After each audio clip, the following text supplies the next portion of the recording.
ఇక్కడ మినపగారెలు తయారు చేస్తున్నానండి.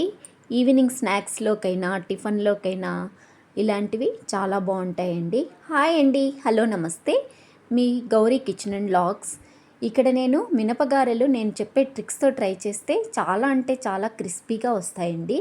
నేను ఒక పావు మినపప్పు నానబెట్టుకున్నానండి.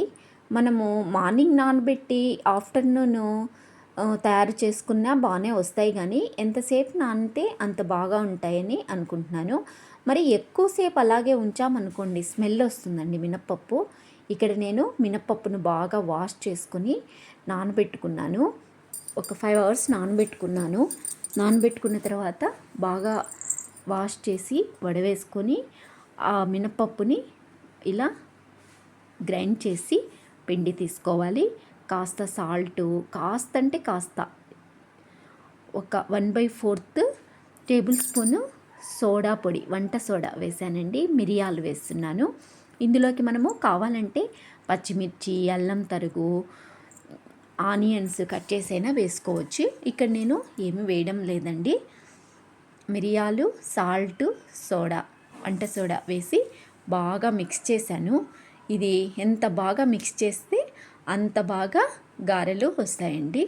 చూడండి, ఇక్కడ స్టవ్ ఆన్ చేసి కడాయి పెట్టి గారెలు వేస్తున్నాను. ఇవి మనము కరెక్ట్గా మెజర్ చేసుకున్నాం అనుకోండి, గ్రైండ్ చేసుకోవడము, వాటర్ వేసుకోవడము అంతా చేతికి అంటుకోకుండా వస్తాయండి. ఒక్కసారి వాటర్లో తడుపుకొని 3-4 గారెలు వేసి ఫ్రై చేసుకోవచ్చండి. చేతికి అంటుకోవండి. ఇక్కడ నేను వేశాను కదా, మీరు చూశారు కదా, అలా చేయి తడుపుకుంటే మనము గారెలు వేసేయచ్చు. చేతికి అంటుకోకుండా వస్తాయండి మనము కరెక్ట్ కొలతలతో తీసుకుంటే. మనము గ్రైండ్ చేసుకునేటప్పుడు కూడా వాటరు ఎక్కువ తక్కువ లేకుండా వేసుకోవాలండి. ఎక్కువ వేసుకున్నామనుకోండి నీళ్ళగా అయిపోయి ఆయిల్ అంతా లాగేస్తుంది. తక్కువ వేసామనుకోండి గారెలు గట్టిగా ఉంటాయి, క్రిస్పీగా ఉండవు, రాళ్ళలాగా ఉంటాయండి.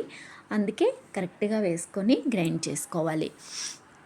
నేను చూపించాను కదా, అలా ఉంటే పిండి సరిపోతుందండి.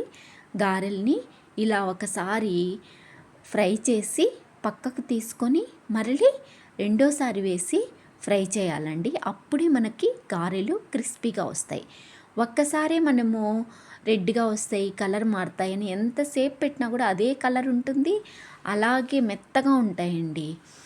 మనము ఒకసారి వేసి కాసేపు ఫ్రై అయిన తర్వాత గోల్డెన్ కలర్లోకి వచ్చిన తర్వాత తీసి పక్కన పెట్టుకొని అవి కాసేపు చల్లారిన తర్వాత మళ్ళీ ఆయిల్ హీట్ చేసి ఆయిల్లో వేయాలి. ఎలాగంటే ఫస్ట్ మనము గారెలు వేసామనుకోండి ఆయిల్లో, అవి కాస్త గోల్డెన్ కలర్ వచ్చిన తర్వాత తీసి పక్కన పెట్టుకొని ఇంకొక విడత వేయాలి గారెల్ని.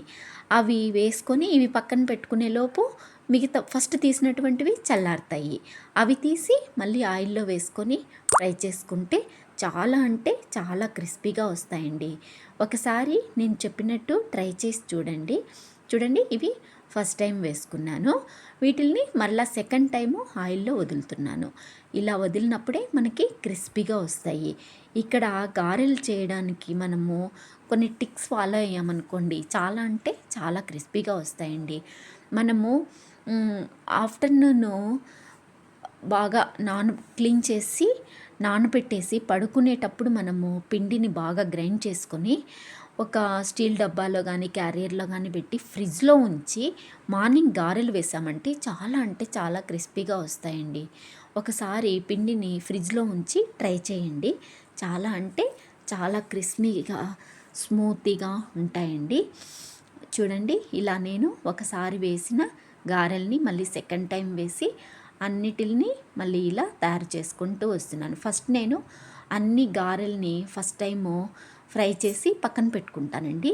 మరలా సెకండ్ టైము ఆయిల్ని హీట్ చేసి మళ్ళీ 1 by 1 ఫ్రై చేసుకుంటూ వస్తానండి. చూడండి, ఇక్కడ మనము కరెక్ట్గా పిండిని రుబ్బుకున్నామంటే చేతికి కూడా అంటుకోదండి, చాలా నీట్గా వస్తుంది గారె. చూడండి, ఒకసారి నేను చెప్పినట్టు ట్రై చేసి చూడండి. ఇవి చికెన్ గ్రేవీలోకైనా, పొంగల్లోకైనా, ఇడ్లీలోకైనా, దోశలోకైనా చాలా అంటే చాలా బాగుంటాయండి. ఈవినింగ్ స్నాక్స్గా కూడా ఒకసారి ట్రై చేసి చూడొచ్చు. చాలా టేస్టీగా ఉంటాయి, క్రిస్పీగా ఉంటాయండి.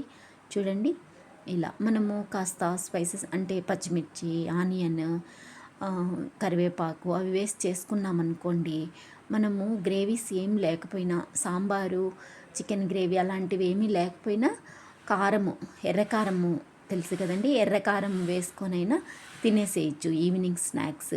ఇవి కాస్త బలం కూడా అంటారండి మినపగారెలు. ఇవి తినడం వల్ల కాస్త కాల్షియం వస్తుందని అంటారు. అందుకే ఈ గారెల్ని నేను ప్రిపేర్ చేశాను. ఇలా ట్రై చేసి చూడండి. చాలా అంటే చాలా టేస్టీగా ఉంటాయి. అంతే అండి. నమస్తే.